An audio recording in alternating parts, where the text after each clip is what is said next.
เป็นภาษาสองระบบภาษาปีไตฮูงแน่แล้วก็ภาษาแบบจูด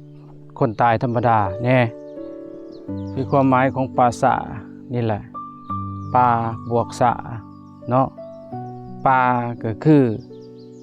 เป็นสถานที่อันห่างไกลจากหมู่บ้านเป็นสถานที่อันลมลื่นซุ่มเย็นเป็นสถานที่อันวิเวกสงัดจังเป็นป่าแล้วก็สะคือเป็นคำโบราณของ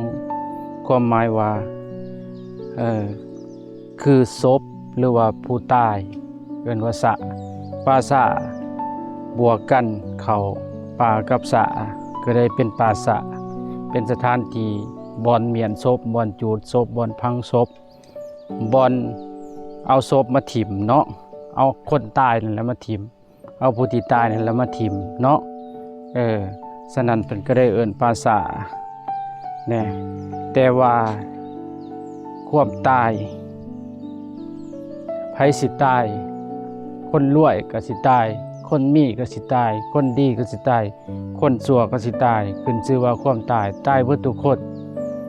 ฉะนั้นนะไปบ่กลับรับบ่ตื่นฟื้นบ่มีหนีบ่พ้นคือความตายเนาะฉะนั้นเมื่อเฮารู้ว่าเฮาสิตายแล้วเฮาอย่าประมาทสิ่งที่สำคัญที่สุดตอนยังมีลมหายใจเฮาต้องสร้างเพียรรักษาศีลภาวนาเด้อพอได้ให้เฮาออกจากความมีความตายความเป็นเนาะอนุโมทนาสาธุ